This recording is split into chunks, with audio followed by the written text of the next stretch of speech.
Hello, and welcome to Workplace Stories, the podcast where human capital experts share their real-world experiences and insights. Hosted by Red Thread Research, Workplace Stories surfaces the latest industry trends, innovative talent strategies, and best practices for success. Tune in for practical advice on how to best transform your workplace. Welcome to Workplace Stories. I'm Stacia Garr. In this episode, we sit down with a duo we've never had on the show before, a CEO and a Chief People Officer, together talking culture.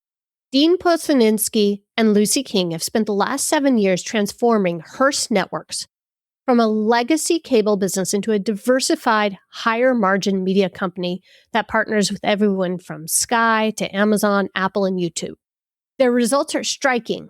Revenue down about 20%, but margin up roughly 40%. And internal Great Place to Work scores moving from 53% to over 80%. A few things from this conversation stood out. First, Dean and Lucy frame Hearst Networks as a phoenix, not a startup, not a disruptor, but a legacy company with the heritage and the willingness to reinvent itself.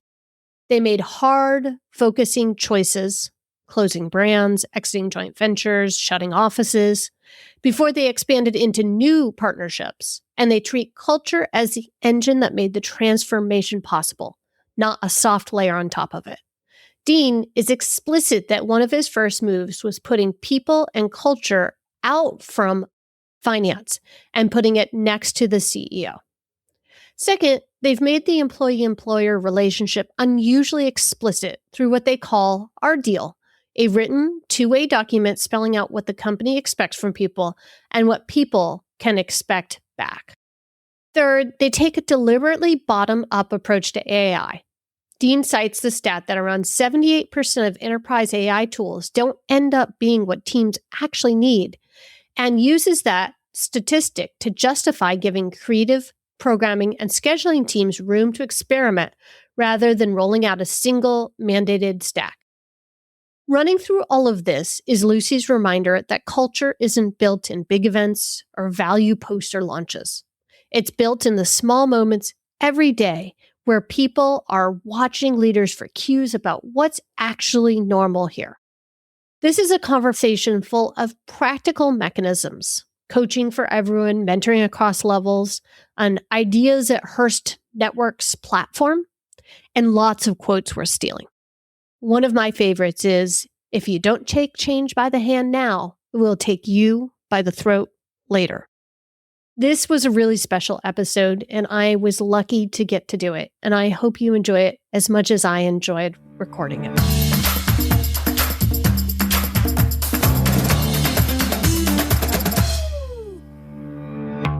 Welcome to Workplace Stories, Lucy and Dean. It is so good to have you here. Thank you. It's lovely to be here. Thank you very much for having us. Absolutely. So this is, I think, a first for us here with Workplace Stories in that we are having both a head of people and culture as well as a CEO on the call on our podcast today. So we are really excited about this because you all have an incredible transformation story from really a legacy cable company to, a high margin diversified media organization. So this, I think, really matters to HR leaders because so many organizations right now are going through culture transformations. We've got all this AI, we've got all this stuff coming at us. And there's a question of how do we even start? How do we think about recreating the culture? And what's the responsibility of HR as well as senior leaders? So I am just so excited for today's conversation. So let's begin with some brief intros of the two of you. Lucy, can we go with you first? Can you tell us a bit about your background and about Hearst? And then we'll go to you next, Dean. All right. I guess to start off, in terms of my background, so I've been in HR for a very long time. It's probably sort of like 25 years, maybe even more. And I actually started my career in learning and development and talent. That's kind of where I spent a lot of my early career, and then sort of moved into generalist HR halfway through, I suppose. And that was mainly because I love learning and development. I loved talent, but actually I kind of felt like I really missed the business bit. I kind of really missed being very connected to what's going on in the business and kind of making change, I suppose, feeling part of that change. Made a bit of a career move into generalist HR, like I said, halfway through. Absolutely love it. I kind of feel like I've sort of found my place, I think, within the sort of people and culture world. And now, obviously, at Hearst Networks, I've worked in sort of a variety of different companies. I worked for the BBC before I was here for a while, but I've also done retail. I've done publishing. So kind of a diverse, nice sort of background of different companies, and have seen all of them go through some sort of change in some way. But I think here at Hearst, well, we talk about this through the podcast, but here at Hearst, I think change is just something that just feels very everyday.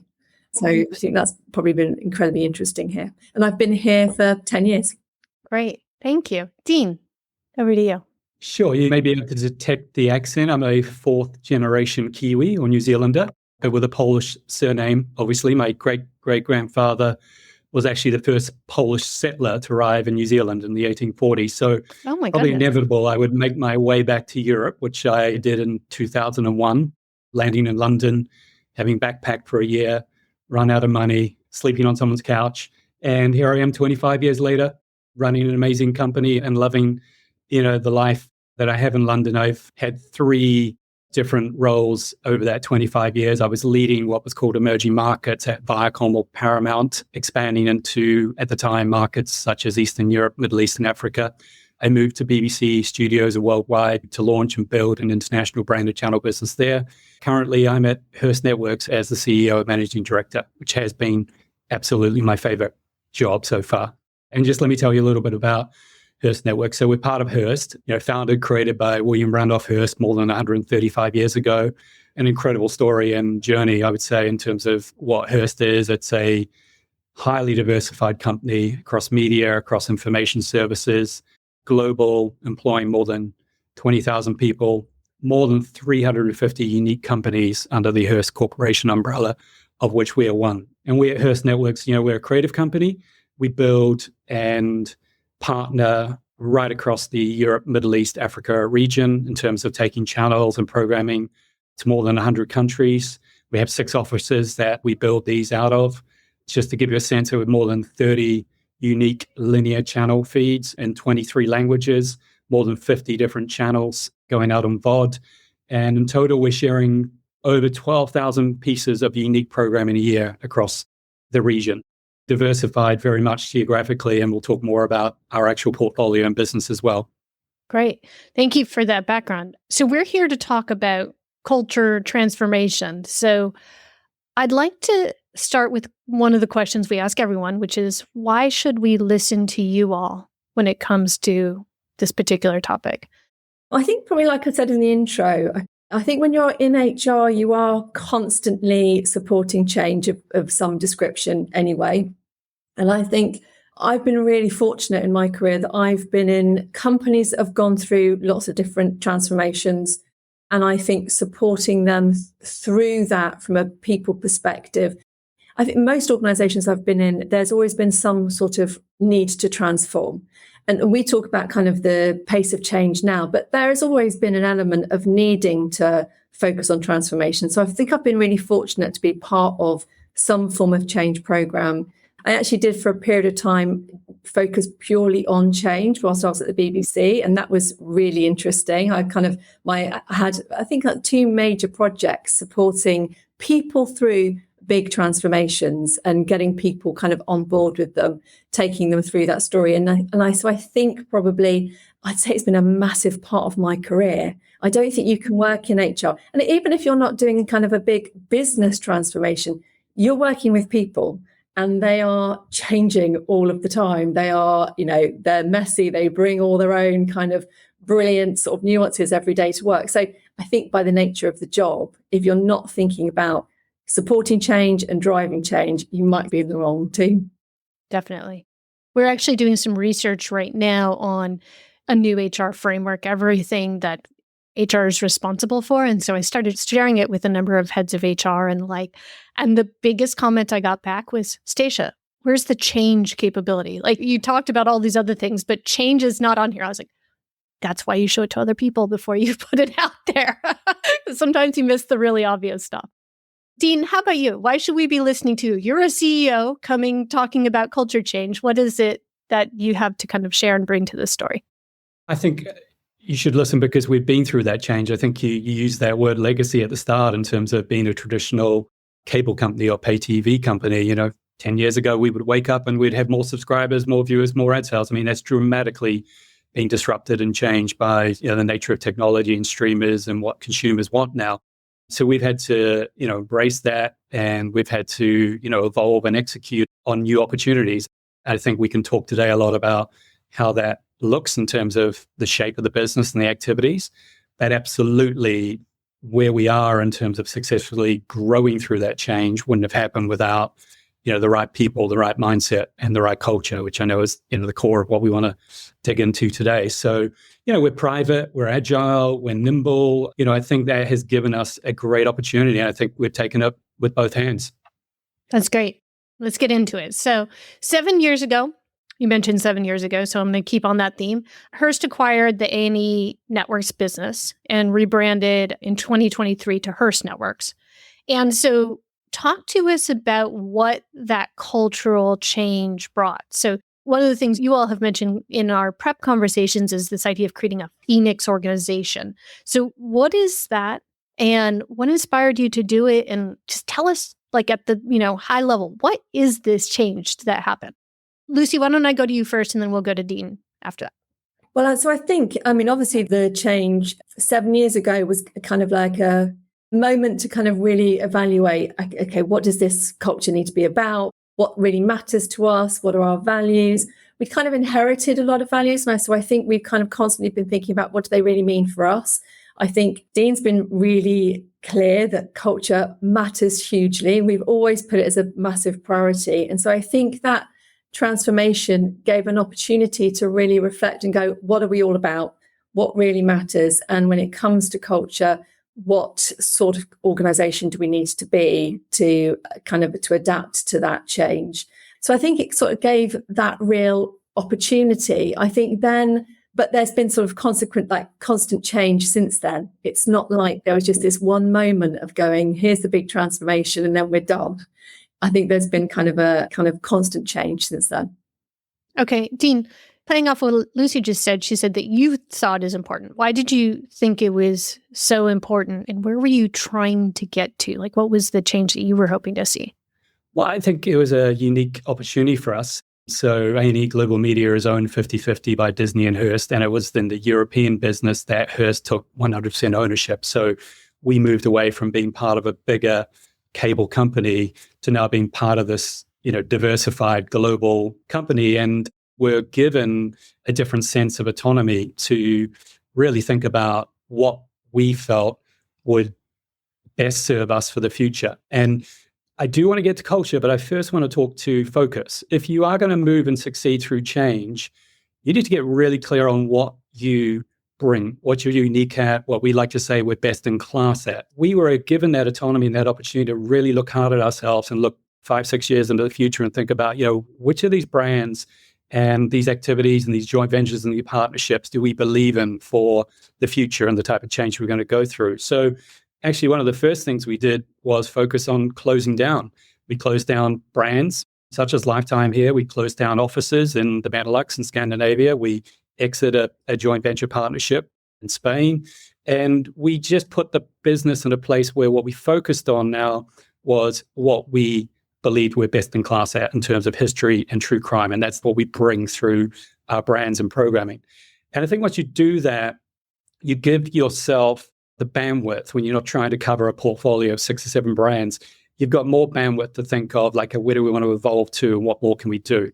And that evolution then comes back to, I believe, mindset, people, and culture.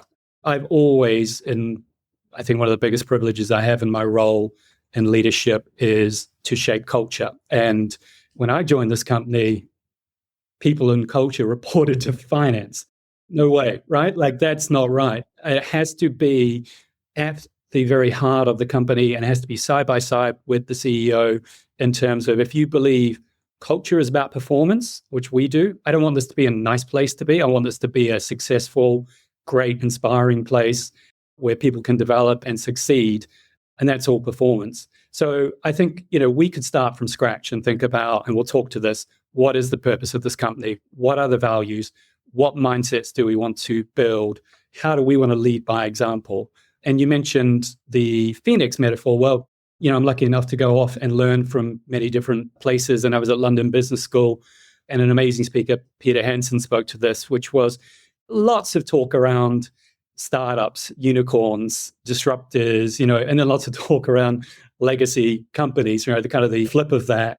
And what I loved, what he spoke to, which really resonated with me and I brought home to us, because that's exactly what we're doing, is a Phoenix is a company that, yes, has a legacy, it has battle scars, it has heritage, it has a lot of history, but it can change, it can evolve, it can grow, it can become stronger.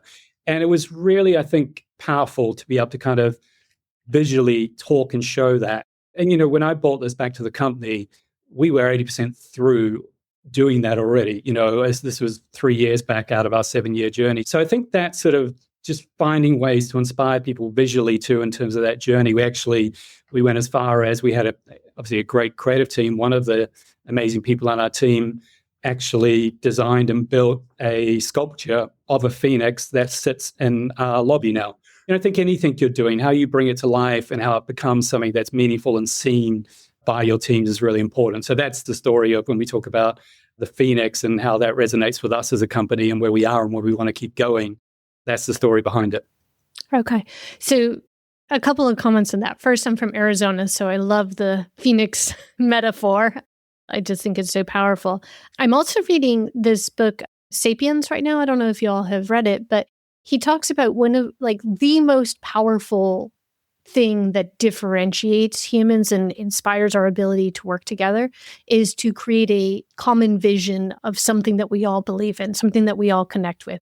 In the book, he talks a lot about that being religion, but then you can translate that over to corporations as well in terms of this is our vision of who we are and what we're doing. And that Phoenix metaphor, I think, is just incredible in communicating that. I did want to ask you a follow-on question though, Dean, because you mentioned that, you all made some very tough strategic choices, saying that we're going to do this and we're not going to do that is hard. Can you talk to us a little bit about how you brought people along on that journey? Because that part, I'm sure, was essential to then what you set up for this rebirth of the culture. Yeah, sure. Look, I think the first thing is acceptance of change. It might have been in some areas of this culture, people that were happy to come in and get on with things and just continue in a steady state what we're doing. I think facing up to the uncertainty of change and the risk of change and what that might mean for people personally or what it might mean for a company, there needs to be a lot of support around that first and to clearly explain the why, and one quote I really resonate with is that if you don't take change by the hand now, it will take you by the throat later. And I think that's what we tried to convey to people is there's not a choice here. You can choose to take change now by the hand, embrace it, work with it, or you can suffer the consequences later. So I think we were pretty strong and decisive in that and helping people appreciate why we were doing the things we're doing. We've got to be on the front foot. We've got to be proactive. There's another saying I like, which is innovate while you can, not when you need to, which says you innovate when you're in that place where you have room, you have financial health. If you're looking to innovate when you're on the back foot, it's already too late. So it's just really trying to get that mindset into people. I think when you say, how do you bring them along? You just spoke to this. It's purpose for me is really important. We as a leadership team, in that moment when we gained this autonomy, we took a lot of time out, months, in fact, with support from a coach. And we came back to the company with a purpose statement, right? And then it's like, well, what is that statement and what does it mean? And for us, our purpose statement is at Hearst Networks and what we originate, what we create, we share stories that matter. They're unique, they're trusted, they're everywhere. And they can be, entertaining. But really, it's to say, when we originate and we create programming, we have an impact on millions of viewers. How do we think about that? How do we think about the positive impact we have? How can our teams take pride in what we are doing and what we're creating? And I just think that sense of purpose, because, change is unnerving and change is hard. So I think to understand there's a purpose in what we're doing. Yes, we all like to grow margins. Yes, we all like to be in a secure company, etc. But if someone asks you what you do here, you are not going to tell them the margin or how many subscribers we reach. Or I hope I believe you're going to tell them what our purpose is. And that, to us, to create it and to grow it and then to share and celebrate it was really, really important. And then the final thing I would say is confidence in taking risks and being supported in doing so, right? Because as you go through change, you're doing new things. No plan survives first contact, right? Any business plan you write, when you're doing something different, is going to not look like that on day 2, pretty much. So if you walk around our office, you'll see a poster in a number of places. Nelson Mandela once said, "I never lose. I either win or I learn." And I don't like fail fast. I think the tone of that, we learn fast. So I think it was sort of like showing people as we went through this change and some things didn't work out, we were in it together and we would actually share. You know, you don't show up and just share with the company all the things that have worked. You actually show what hasn't worked and what we've learned from that. You know, embracing change, having a purpose, and then, you know, really, really supporting the company as we take risks. And what do we take out of those things? How do we keep evolving that resilience and confidence and taking new steps and risks? Lucy, you joined at an inflection point when you had to support building this new culture. Can you tell us about some of the things that you did from a people perspective to enable this? All right, so I think probably worth saying a bit of a build, I think, on what Dean's just talked through in terms of it's really important that having that sense of purpose and everyone's really knowing what matters in the organization, but also being super clear that actually change is going to be a part of who we are and how we work. But I think the bit that I've always sort of fundamentally believed is that people are able to respond to change positively. People are incredibly resilient. And I think the thing that really matters is that people feel that the conditions are there and that they're enabled to respond to that change.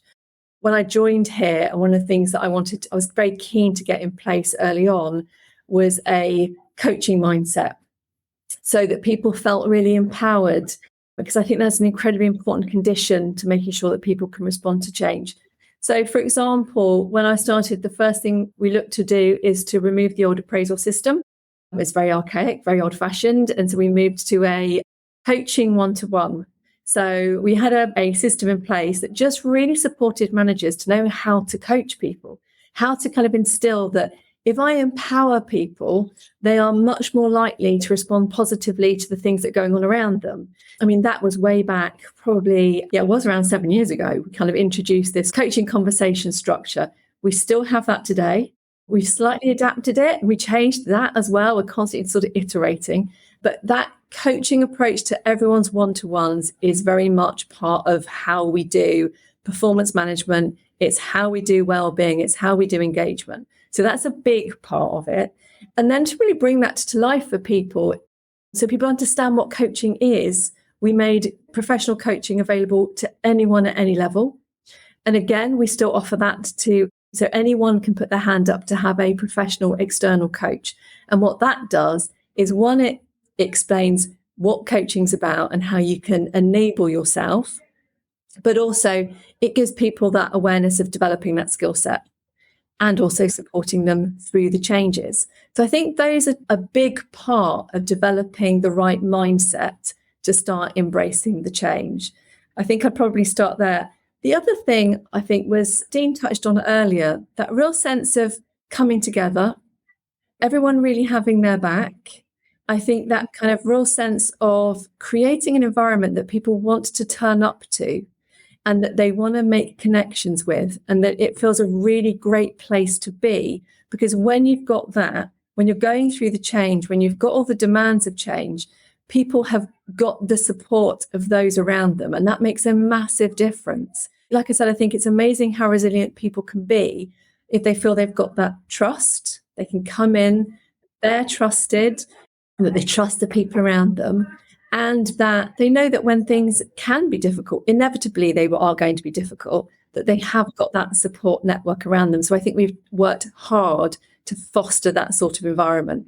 So I think those would probably be the bigs I would focus on most. So I can hear our audience already thinking, going along and being like, yep, that makes sense. And then when you get to we offered a life coach to every single person in the organization, going, oh, I don't know. So talk to me about how number one, remind folks of how big you are. Two, talk to me about how you all made that case, right? Like external real live humans are not cheap. So how did you make the decision that this was the right investment for Hearst? Well, let's say we're talking let's say we're kind of like 200 headcount. Let's imagine we do also offer it across our international territories as well. The business case for that, I mean, first of all, it's not offered to everybody all at the same time. Not everybody needs or wants a coach straight away. And with professional coaching, you do want to make sure you get it's the right time. So it isn't a case of, everyone's getting a professional coach. And I'm not sure everyone would actually want that. So the business case wasn't everyone's going to get one from day one. It was about every year there are enough places for the people who do put their hand up, a coach is there for them. And actually, if you look, there are sort of cost-effective ways of doing that. But that's where we did a big part of our learning and development investment. And I think over those 7 years, that's become even more important.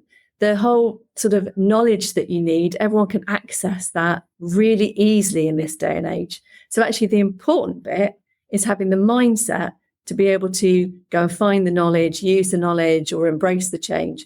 So actually the business case was very much around saying, this is where we are going to place a lot of our investment. If I can chip in, I think I mentioned, where people and culture sat in the organization. I think that reflected also the budget that was allocated to it. So I think what we have done is make sure that there's more investment in people and culture, and that just opens up those types of opportunities. So I think, again, it's a privilege of being a CEO that you can influence where budgets are invested. And for me, that was really important. I think it's paid off. I think there's also something you can do that costs no money, and that's mentoring.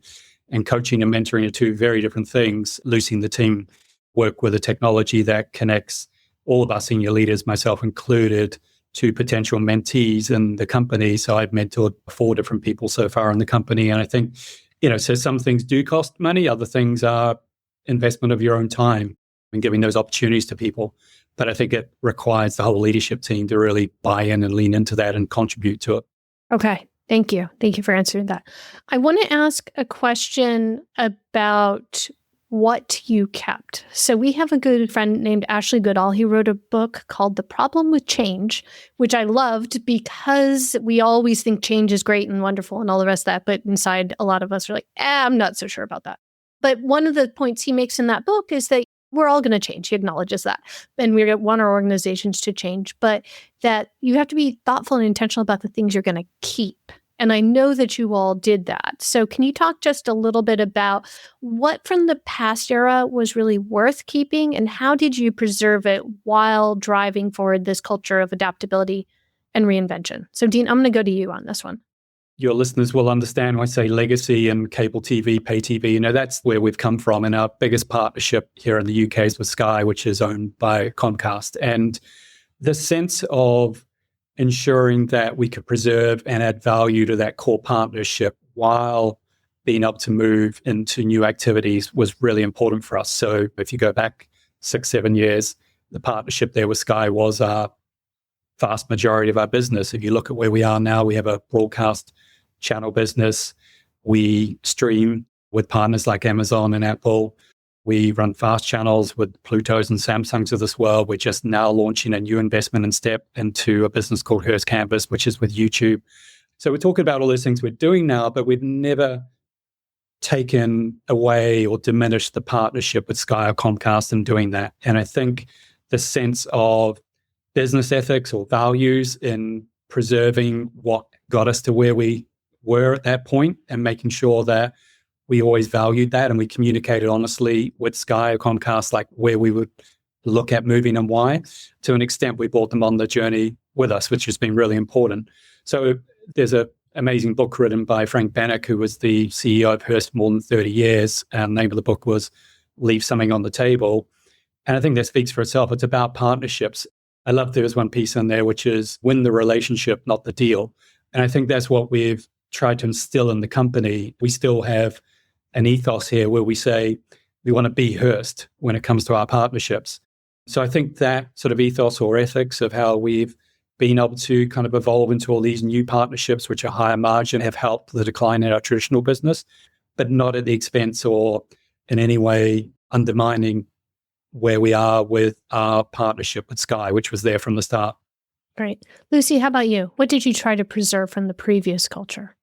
I think for me, there was something when I started that I felt was already quite special around the culture. And that was, it was very relationship orientated. So that sort of partnership bit, but from the inside, I think there was, you'd kind of come into the office and there was a real brilliant sense of camaraderie, a real sense of authenticity. We sort of talk about authentic atmosphere because I think we've got that in spades. You can really feel it when you walk in the office, and we've always had that. It's felt very grounded, very real, and people do make great connections here. And so I think that we've always had that, and it's been important to retain that. So even as the culture shifts and morphs, I think there is still something about that authentic atmosphere that we hold on to. You walk into the office and you really feel it. There's an amazing buzz. And I think people genuinely show up and care for each other. That does really matter. And they also kind of drive each other forward. And there's a real sense of, you get shared ambition, you get people being excited about what they're doing, and they share all of that. So I think for me, that has mattered a huge amount, and we've managed to retain it. That's great. I love the point around authenticity in our megatrends research, which is really this research we do every year on the big picture things that are changing and how they impact businesses and then HR. One of our trends was that authenticity is under pressure. So this idea of both kind of the authenticity of people think, fake candidates or somebody else taking the technical interview or whatever, but then also the authenticity of the organization itself and how it communicates amongst itself and in a way that you can trust and believe. And so hearing that's such a strength for you all is really encouraging. I think that trust bit is really important. And I think there is something about working incredibly hard to make sure that you maintain that trust, because it is eroding for people. That real sense of trust around them is getting harder. So I think it's about working hard to make sure you're incredibly transparent. I think Dean does a huge amount of work in that, in terms of sharing what's going on in the organization, what's happening in the business, make sure people feel involved, part of the change. So I think they all go towards building that trust. I'll just say, I think we also think about how we express that, who we are, honestly, authentically, to our teams, but also to people that might be considering joining us. And obviously, values-based recruitment is really important to us, but something we've worked on together with Lucy and the team is a piece we've recently shared with our staff and certainly with anyone looking at us, which we called Our Deal. And that's the two-way street, which is if you are going to succeed in this company, in this culture, this is what we want you to bring. This is who we are. These are the behaviors. This is what we think will give the greatest chance of success and contribution to the company. On the flip side is, well, what does the company bring to you in terms of its leadership, your ability to develop, your sense of value and belonging? And I think, you can talk about that around the edges. It's been quite bold to actually put it in a document, not just 4 points on either side explaining what it is. Like recently, we've got more time back in the office, and, that does lean into what we say in terms of showing up and being involved and, those aspects of it. So even when we're taking decisions in terms of maybe changing how we approach that sort of hybrid working, all of that should sync up with what we're sharing in this, what we call Our Deal, which so far we've just shared that with the company in February as we go through another element of change. But I think as people look at us and think of, is this a place for me where I can succeed and have fulfillment? It's a great opportunity to be really transparent and authentic with people about what we are, but also what we believe will give you the greatest chance of success. Does that resonate with you? Great. So on the subject of authenticity, let's take a brief sort of break and move over to our lightning round questions to get a little bit more knowledge about you as authentic human beings. So I'm going to go, just for the sake of simplicity and time, I'm going to go first Dean and then Lucy for all of these, okay? All right. So question number 1 seems appropriate for a media company. What movie title best describes your life? Actually, it's one of my favorite movies, The Pursuit of Happiness, because I think of myself in 2001, having to sleep on my sister's couch for 3 or 6 months, trying to get a job, trying to get a start, not giving up. And here I am. So I think kind of, believing in yourself, believing in your dreams. Great. Lucy? I go for Good Will Hunting.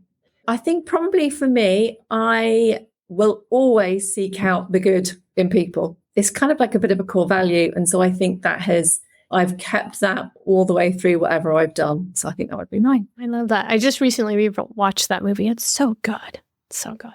Yeah. And there's something about that kind of really, from an HR perspective, that sense of tapping into people's potential. If there's something that I'll get really sort of passionate about, is making sure that people's potential is really tapped into. So very good. Thank you. Dean, what job would you be terrible at?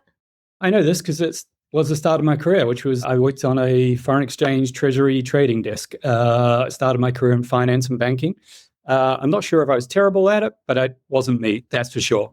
I decided to make a big career change and get out of finance, and very happy where I am now. The pursuit of happiness. I love it. Lucy, how about you? I would say the worst job for me would be a nurse. I would be awful. First of all, I'm incredibly squeamish. And secondly, the idea, I'm not very good at sort of repeat instructions. I think it wouldn't be my thing. So I'd be dreadful at it. I would too. So that would be thankfully, I've never done it or had to do it. Okay, final lightning round question. If you didn't have to sleep, what would you do with the extra time? For me, you would find me, there's some beautiful parks in London. I live on top of one of them, Battersea Park. You would find me walking in Battersea Park in the pitch black, just listening to nature. I miss nature, having grown up in New Zealand. So being there, to me, as best I can, I try and do that at sunrise when no one's around. If I was able to go out when hopefully no one's around in the pitch black, I would. It's just a great way to drift off and let your mind rest. And often new things pop up when you do that. Yeah, absolutely. Lucy? I think I'd be hanging out in cafes, probably with friends and family, chatting over a midnight coffee, probably maybe in a park. So something, yeah. That sounds lovely. So Dean, I want to talk specifically about this connection between culture change and things that matter to CEOs like profit margins and revenue and all the rest of that. And so you all have grown profit margins despite some real revenue pressure. How have you seen culture helping make that possible? Do you have any specific examples you can share with us? Sure. I mean, if you go back to when we came into Hearst 7 years ago and you look at where we are now, we have decreased in our revenue profile by nearly more than 20%, actually. So a 20% reduction over that period in revenue, but more than a 40% increase in margin. So we're a more profitable, stronger business. And I think I explained key to that was focus and what we move through in terms of new activities. I think to be able to achieve that, first, resilience and building a culture that, supports people as you move through, taking on change and the risks of doing so, and the need for development for people as you go through that as well. I think, there are many things that could give you examples. I mean, one is I like to look at is we've grown margin by X percentage over that period. If we go back, and we've always really valued internal workplace surveys of all of our staff on a range of areas. But as I said, we don't like the word nice so much. We use the word great. We have a question, which is Hearst Networks is a great place to work. 2019, that was scoring at 53%. 2025 is scoring above 80%. So I think a sense of the correlation of people believing through our culture and through their opportunities and through, I think, hopefully clarity of direction and leadership, they're in a place they truly believe in. I think you could achieve margin growth through other means, right? It could be slashing budgets, less development, could be different things. I think that would depress that type of response or score. So I think that to me is a true measure of a strong performance culture has been a big part, if not, the most important part of being able to navigate and grow and, actually increase our profits over a period where our revenues have declined. And have you received pushback on this? Because we talked about, for instance, the coaching.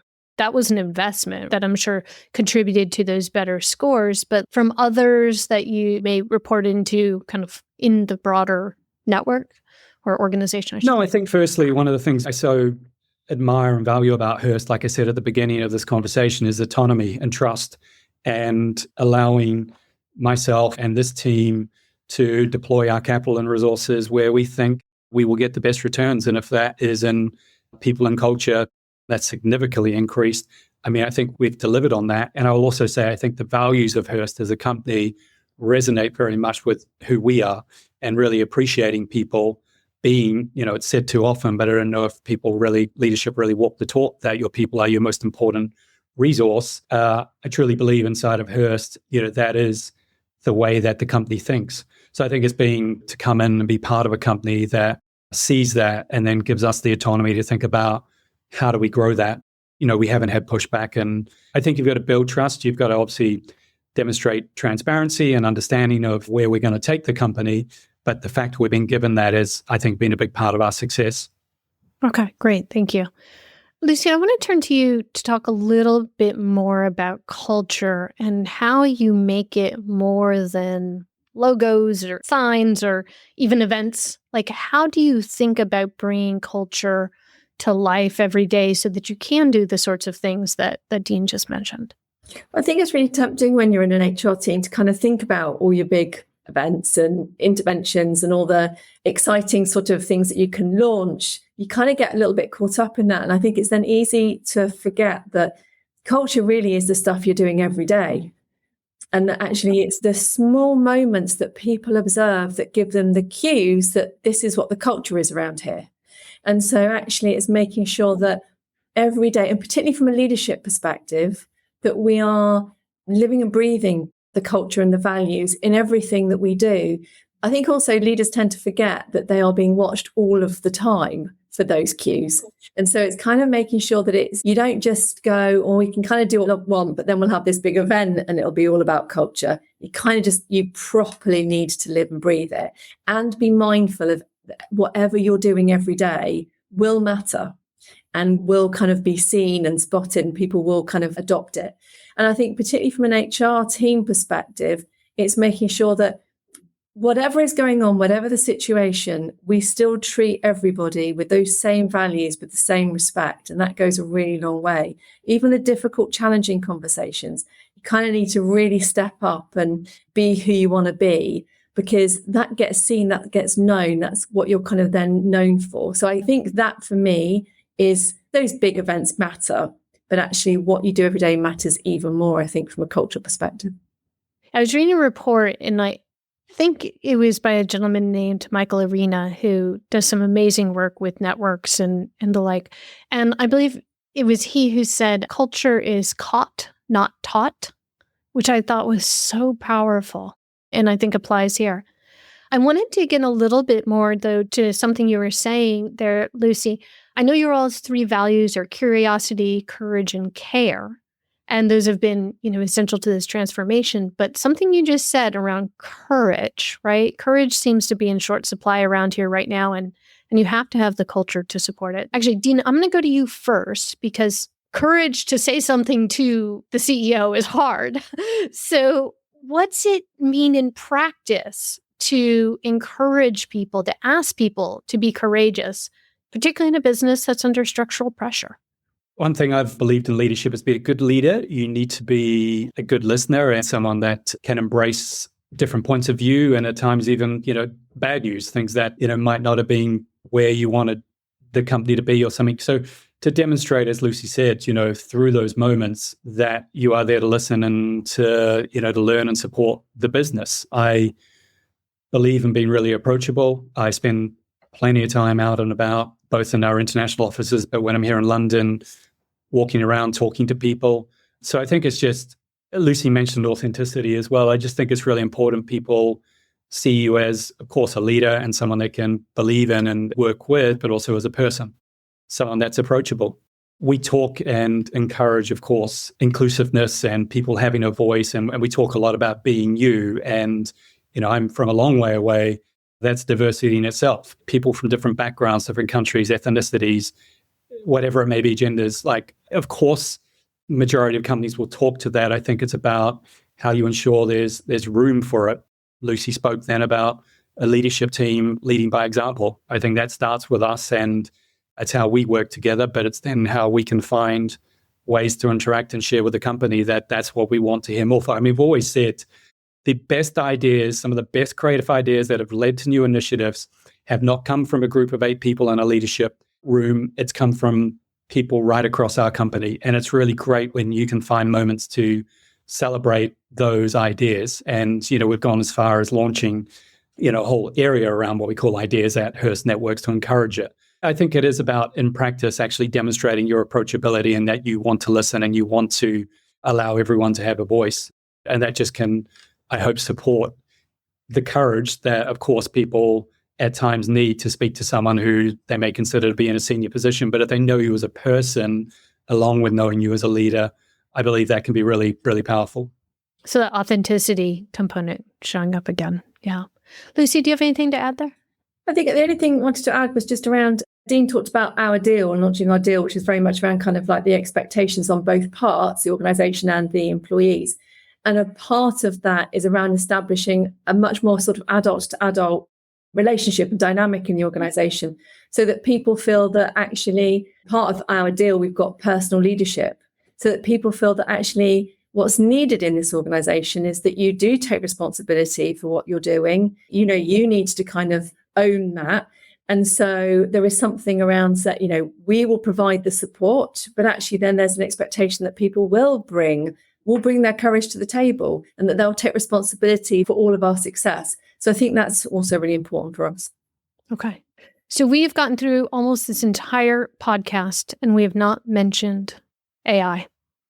So I don't think that we're allowed to finish any podcast without talking about it, at least for a moment. Dean, in one of our prep conversations, you mentioned that research suggests that 78% of AI tools in business don't turn out to be what is needed, and that you all are intentionally giving staff room to explore what works instead of saying, okay, thou shalt use this thing. So can you talk to us about why you think that's the right approach and how you see this fitting in with the culture of Hearst?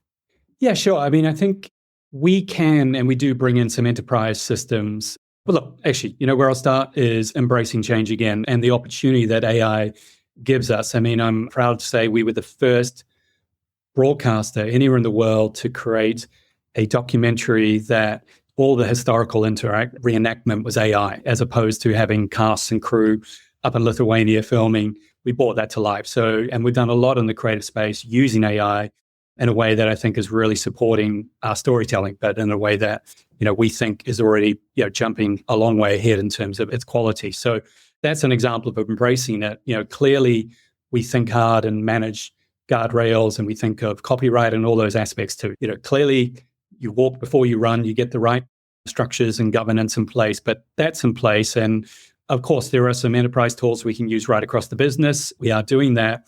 But if you look at our creative teams or our programming teams, if you look at our scheduling teams, presentation planning teams, I'm really pleased that we've given them the ability to bring to us what they think is going to best work. We're not taking a cookie cutter vanilla approach across the organization. Again, the autonomy we have is brilliant, that there are some things we can lean into and use coming out of the Hearst Corporation, but then we can experiment and play with and narrow down different tools in different parts of the company. And again, that's the first value you spoke to in our three company values is curiosity. And I think that's just so important that we support that curiosity of our teams to use tools or introduce tools or play with tools and see if it's the right thing for them. If not, we move on. As we said, we learn fast. So I think it's that sort of trust in our teams, and it's that curiosity or willingness to try and to see. And, we have now ended up with a range of, both at enterprise level and at local team level, a range of really powerful, team tools that work with the great people we have in this business. I know that we are unfortunately nearly out of time. I feel like I could talk to you all about this forever. So let's just do one quick, if there's one thing that folks take away from Hearst Networks transformation, what would that be? So Lucy, I'm going to go to you first and then Dean, you. Oh, if I got to go with one thing, I would probably, when it comes to change, transformation, I think there is something about empowerment. The conditions for people to feel empowered, I think actually goes a really long way. Okay. And Dean, what one thing for you? I think get honest with yourself about what in the future is going to serve you and your partners, what you are best at, what you're best in class at. Get across that psychological line of closing things down or moving away from things that you've built and you care about. And once you have that path, then bring purpose to it. I think purpose and belief in what we are doing and what we're creating, I think, has been at the heart of, the success and the culture that has been able to drive the change and the growth that we've achieved. Dean, I love that you mentioned purpose, because that's actually how we end every podcast that we do. We ask folks the purpose question. So I'm going to lead in with you first. Why do you do the work that you do?